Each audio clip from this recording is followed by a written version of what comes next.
ಈ ಬಾರಿಯ ಲೋಕಸಭಾ ಚುನಾವಣೆಯಲ್ಲಿ ಹೈ ವೋಲ್ಟೇಜ್ ಕದನ ಕಣಗಳಲ್ಲಿ ಒಂದು ಅದು ಬೆಂಗಳೂರು ಗ್ರಾಮಾಂತರ. ಒಂದ್ ಕಡೆ ಡಿಕೆ ಸುರೇಶ್, ಇನ್ನೊಂದು ಕಡೆ ಡಾಕ್ಟರ್ ಮಂಜುನಾಥ್. ತನ್ನ ತಮ್ಮನನ್ನ ಶತಾಯಗತಾಯ ಗೆಲ್ಲಿಸಲೇಬೇಕು ಅಂತ ಪಣ ತೊಟ್ಟಿರುವಂತಹ ಡಿಕೆ ಶಿವಕುಮಾರ್ ಒಂದ್ ಕಡೆ ಆಪರೇಷನ್ ನ ಮೊರೆ ಹೋಗಿದ್ದಾರೆ. ಮತ್ತೊಂದ್ ಕಡೆ ಡಿಕೆ ಸುರೇಶ್ ಕೂಡ ಒಕ್ಕಲಿಗ ಪ್ಲೇ ಕಾರ್ಡ್ ಅನ್ನ ಪ್ಲೇ ಮಾಡ್ತಾ ಇದ್ದಾರೆ. ಹಾಗಾದ್ರೆ ಈ ಒಕ್ಕಲಿಗ ಕಾರ್ಡ್ಗೆ ವಿರೋಧ ಪಕ್ಷದವರು ಯಾವ ರೀತಿಯಾಗಿ ತಿರುಗೇಟ್ ಕೊಡ್ತಾ ಇದ್ದಾರೆ, ಬಿಜೆಪಿ ಮತ್ತು ಜೆಡಿಎಸ್ ನಿಂದ ಯಾವ ರೀತಿಯಾಗಿ ತಂತ್ರವನ್ನ ರೂಪಿಸಲಾಗ್ತಾ ಇದೆ, ಬನ್ನಿ ನೋಡೋಣ. ಕುಮಾರಸ್ವಾಮಿ ಅವರು ನಿಮ್ಮನ್ನ ಬಿಟ್ಟು ಮಂಡಿಗೆ ಹೋಗಿದ್ದಾರೆ. ಆದರೆ ನೀವು ಅವನ್ನೆಲ್ಲ ನಂಬ್ಕೊಂಡು ಮುಂದಕ್ಕೆ ರಾಜಕಾರಣ ಮಾಡೋಕೆ ಆಗುದಿಲ್ಲ. ನೀವೆಲ್ಲ ಕಷ್ಟಪಟ್ಟು ಪಾರ್ಟಿನ ಉಳಿಸ್ಕೊಂಡಿದ್ದೀರಿ.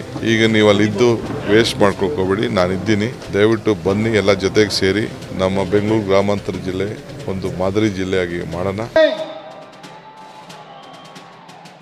ಆಘಾತ, ದೋಸ್ತಿಗೆ ಡಿಕೆ ಬ್ರದರ್ಸ್ನಿಂದ ಮಹಾಘಾತ. ಕದನ ಕಣದಲ್ಲಿ ತಂತ್ರಗಳ ಆಟ ಶುರುವಾಗಿದೆ. ಪ್ರತಿತಂತ್ರಗಳ ದಾಳಗಳು ಉರುಳುತ್ತಿವೆ. ಶತಾಯಗತಾಯ ಬೆಂಗಳೂರು ಗ್ರಾಮಾಂತರದಲ್ಲಿ ಗೆಲುವಿನ ಬಾವುಟ ಹಾರಿಸಲೇಬೇಕು ಅಂತ ಪಣ ತೊಟ್ಟಿರೋ ಡಿಸಿಎಂ ಡಿಕೆ ಸುರೇಶ್ ಕೊರಳಿಗೆ ಈ ಬಾರಿಯೂ ವಿಜಯಮಾಲೆ ಹಾಕಲೇಬೇಕು ಅಂತ ಟೊಂಕ ಕಟ್ಟಿ ನಿಂತಿದ್ದಾರೆ. ಮೊನ್ನೆ ಒಕ್ಕಲಿಗ ಕಾರ್ಡ್ ಪ್ಲೇ ಮಾಡೋ ಮೂಲಕ ದಳಪತಿಗಳಿಗೆ ಶಾಕ್ ಕೊಟ್ಟಿದ್ದ ಡಿಕೆ ನಿನ್ನೆ ಮಿಡ್ ನೈಟ್ ಆಪರೇಷನ್ ಹಸ್ತದ ಮೂಲಕ ಮತ್ತೊಂದು ದಾಳ ಉರುಳಿಸಿದ್ದಾರೆ. ಕಾಂಗ್ರೆಸ್ ಸೇರಿದ ಚನ್ನಪಟ್ಟಣದ 300 ಜೆಡಿಎಸ್ ಮುಖಂಡರು mid night operation, ದಳಪತಿಗಳನ್ನ ಸ್ವಾಗತಿಸಿದ DCM.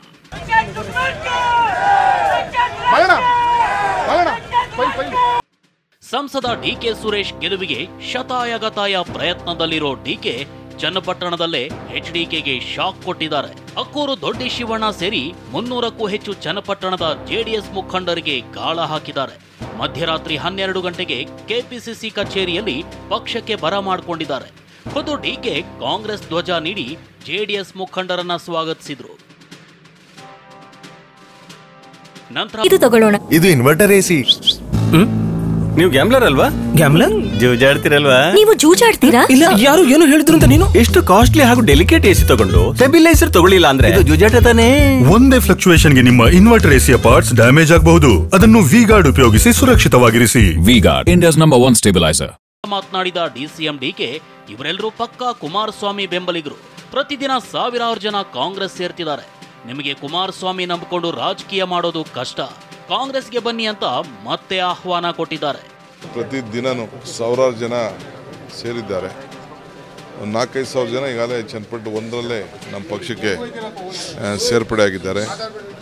Rajarajeshwari ನಗರದಲ್ಲಿ ಸೇರ್ಪಡೆ ಆಗಿದ್ದಾರೆ, ಆನೇಕಲ್ ಸೇರ್ಪಡೆ ಆಗಿದ್ದಾರೆ, ರಾಮನಗರದಲ್ಲಿ ಸೇರ್ಪಡೆ ಆಗಿದ್ದಾರೆ, ಎಲ್ಲ ಕಡೆ ಮಾಗಡಿ ಸೇರ್ಪಡೆ ಆಗ್ತಾ ಇದ್ದಾರೆ, ಕುಣಗಲ್ ಸೇರ್ಪಡೆ ಆಗ್ತಾ ಇದ್ದಾರೆ. ಸೊ ಎಲ್ಲರೂ ಕೂಡ ಈ ಸಂದರ್ಭದಲ್ಲಿ ನಾನು ಸ್ವಾಗತ ಮಾಡ್ತೇನೆ. ಈಗ ನೋಡಿ, ನಿಮ್ಮನ್ನ ಬಿಟ್ಬಿಟ್ಟು ಈಗ ಇದಕ್ಕೆ ಕುಮಾರಸ್ವಾಮಿ ಅವರು ನಿಮ್ಮನ್ನ ಬಿಟ್ಟು ಮಂಡಿಗೆ ಹೋಗಿದ್ದಾರೆ.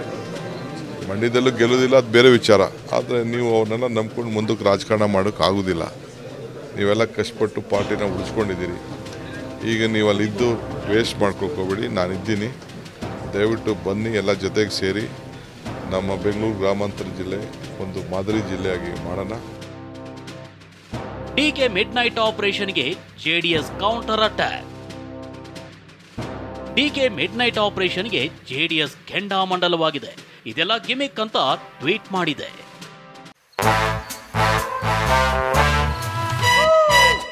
Come, come, come, my love, please don't say no, baby. Come, come, come, my love. V-Guard ನ air coolers extra large cooling pad ನೊಂದಿಗೆ ಇದು ಎಂತೆಂಥವರನ್ನು ಕೂಲ್ ಆಗಿಸುತ್ತೆ. V-Guard air coolers, long lasting cooling.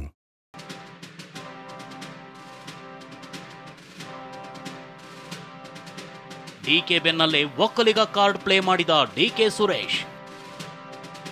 DCM DK ಬೆನ್ನಲ್ಲೇ ಒಕ್ಕಲಿಗ ದಾಳ ಉರುಳಿಸಿದ ಡಿಕೆ ಸುರೇಶ್ ಒಕ್ಕಲಿಗ ನಾಯಕತ್ವ ಯಾರ ಸ್ವತ್ತು ಅಲ್ಲ. ಇಂದು ಜೆಡಿಎಸ್ ನಾಯಕರು ಯಾರ ಸರ್ಕಾರ ತೆಗೆದ್ರೋ ಅವ್ರ ಜೊತೆ ಹೋಗ್ತಿದ್ದಾರೆ ಅಂತ ಕಾಲೆಳೆದಿದ್ದಾರೆ. ಒಕ್ಕಲಿಗರ ನಾಯಕತ್ವ ಯಾರ ಸ್ವತ್ತು ಅಲ್ಲ, ಅಥವಾ ಆ ಬಗ್ಗೆ ಡಿಕೆ ಶಿವಕುಮಾರ್ ಅವರು ಆ ಭಾವನೆಯನ್ನು ಇಟ್ಕೊಂಡೂ ಇಲ್ಲ. ಇವತ್ತು ಏನು ವಿಚಾರ ಇದೆ, ಹಿಂದೆ ಸರ್ಕಾರ ತೆಗೆಯುವಂಥ ಸಂದರ್ಭದಲ್ಲಿ ಯಾರು ನಾಯಕತ್ವ ವಹಿಸ್ಕೊಂಡಿದ್ರು ಅವ್ರನ್ನ ಕರ್ಕೊಂಡು ಮಠಕ್ಕೆ ಭೇಟಿ ಕೊಟ್ಟಿರೋ ವಿಚಾರನ ಪ್ರಸ್ತಾಪ ಮಾಡಿದ್ದಾರೆ ಹೊರತು ಬೇರೆ ಏನೂ ಇಲ್ಲ. ಒಕ್ಕಲಿಗ ಸಮುದಾಯ ಸ್ವಾಭಿಮಾನಿಗಳು, ಯಾರನ್ನ ಯಾವ ಸಂದರ್ಭದಲ್ಲಿ ಏನು ಮಾಡಬೇಕು ಅಂತೇಳಿ ಅವರಿಗೆ ಗೊತ್ತಿದೆ. ಒಕ್ಕಲಿಗರ ಬಗ್ಗೆ ಮಾತನಾಡೋ ನೈತಿಕತೆ ಕಾಂಗ್ರೆಸ್ಗಿಲ್ಲ ಎಂದ ಅಶೋಕ್. ಒಕ್ಕಲಿಗ ನಾಯಕತ್ವ ಬೆಳೆಸಿದ್ದು ದೇವೇಗೌಡರು ಎಂದು ಪ್ರತಾಪ್ ಆಕ್ರೋಶ. ಕಾಂಗ್ರೆಸ್ ನಾಯಕರ ಒಕ್ಕಲಿಗ ಅಸ್ತ್ರಕ್ಕೆ ಬಿಜೆಪಿ ನಾಯಕರು ಕೌಂಟರ್ ಅಟ್ಯಾಕ್ ಮಾಡಿದ್ದಾರೆ. ವಿಪಕ್ಷ ನಾಯಕ ಅಶೋಕ್ ಮಾತನಾಡಿ, ಒಕ್ಕಲಿಗರ ಬಗ್ಗೆ ಮಾತನಾಡೋ ನೈತಿಕತೆ ಕಾಂಗ್ರೆಸ್ಗಿಲ್ಲ ಅಂತ ಹೇಳಿದ್ರೆ ಪ್ರತಾಪ್ ಸಿಂಹ ಒಕ್ಕಲಿಗ ನಾಯಕತ್ವ ಬೆಳೆಸಿದ್ದು ದೇವೇಗೌಡರು ಅಂತ ಗುಡುಗಿದ್ರು.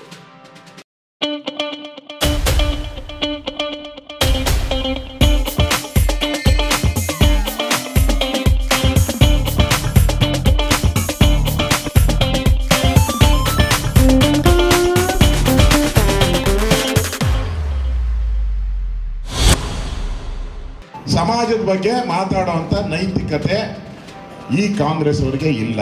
ನಮ್ಮ ಮಠ ಯಾವುದೋ ಒಂದು ಜಾತಿ ಮಠ ಅಲ್ಲ, ಎಲ್ಲ ಸಮುದಾಯನ ಪ್ರೀತಿ ಮಾಡೋ ಮಠ ನಮ್ದು. ಒಕ್ಕಲಿಗರು ಅಂತ ಹೇಳಿದ್ರೆ ಎಲ್ಲ ಸಮುದಾಯನ ಪ್ರೀತಿ ಮಾಡೋರು.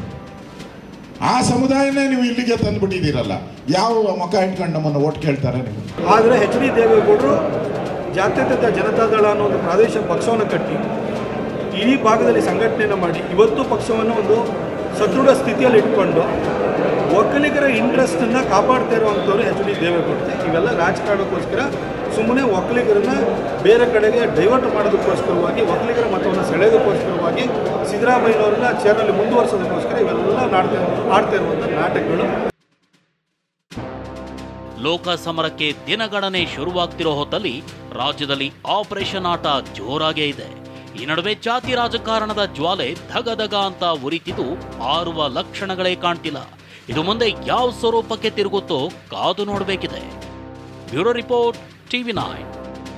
ಬಿಜೆಪಿಗೆ ಸೆಡ್ಡು ಹೊಡೆದಿರುವಂತಹ ಕೆಎಸ್ ಈಶ್ವರಪ್ಪ ಇವತ್ತು ಅಧಿಕೃತವಾಗಿ ತಮ್ಮ ನಾಮಪತ್ರವನ್ನು ಸಲ್ಲಿಕೆ ಮಾಡಿದ್ದಾರೆ. ಈ ಬಗ್ಗೆ ಅಶ್ವಥ್ ನಾರಾಯಣ ಅವರು ಮಾತಾಡಿದ್ದಾರೆ. ಸ್ವಲ್ಪ ಯೋಚನೆ ಮಾಡಿ, ಇನ್ನೂ ಕೂಡ ಟೈಮ್ ಇದೆ, ನೀವು ನಾಮಪತ್ರವನ್ನು ಹಿಂಪಡೀರಿ ಅನ್ನುವಂಥದ್ರ ಬಗ್ಗೆ ಸಲಹೆಯನ್ನು ಕೊಟ್ಟಿದ್ದಾರೆ. ಬನ್ನಿ ನೋಡೋಣ ಏನು ಹೇಳ್ತಾರೆ. ನಾಮಪತ್ರ ಸಲ್ಲಿಕೆ ಮಾಡಿದ್ದಾರೆ ಪಕ್ಷೇತರ ಬಂಡಾಯ ಬಿಜೆಪಿಯಿಂದ ಯಾವುದೇ ಕ್ರಮ ಇಲ್ವಾ? ಯಾಕೆ? ಖಂಡಿತ ನಮ್ಮ ಪಕ್ಷದಲ್ಲಿ ಹಿರಿಯರು ಇದ್ದಾರೆ, ಇನ್ನೊಂದು ಸಮಯ ಅವಕಾಶ ಇದೆ. ಅವರು ಹಿರಿಯರು ಭಾಳಷ್ಟು ವರ್ಷ ನಮ್ಮ ಪಕ್ಷದಲ್ಲಿ ದುಡಿದಿರುವಂಥದ್ದು, ಇನ್ನೂ ಸಮಯ ಅವಕಾಶ ಇದೆ.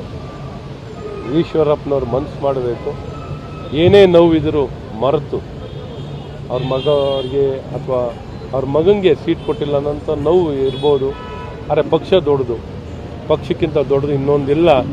ಹಾಗಾಗಿ ತಾವು ದೊಡ್ಡ ಮನಸ್ಸು ಮಾಡಿ ಮತ್ತೊಮ್ಮೆ ನರೇಂದ್ರ ಮೋದಿ ಅನ್ನುವಂಥ ಒಂದು ಸಂಕಲ್ಪದೊಂದಿಗೆ ಪ್ರತ್ಯೇಕವಾಗಿ ಮಾಡುವಂಥ ಪ್ರಯತ್ನ ಬಿಟ್ಟು ಭಾರತೀಯ ಜನತಾ ಪಾರ್ಟಿ ಇರೋರೆಲ್ಲ ನಿಮ್ಮ ಮನೆ ಮಕ್ಕಳು, ನಿಮ್ಮವರೇ ಅನ್ನೋವಂಥ ಭಾವನೆಯಲ್ಲಿ ನೀವು ಹಿಂದೆ ಪಡಿಬೇಕು ಅನ್ನೋದು ಈ ಸಂದರ್ಭದಲ್ಲಿ ಒತ್ತಾಯವನ್ನು ಮಾಡ್ತೀನಿ.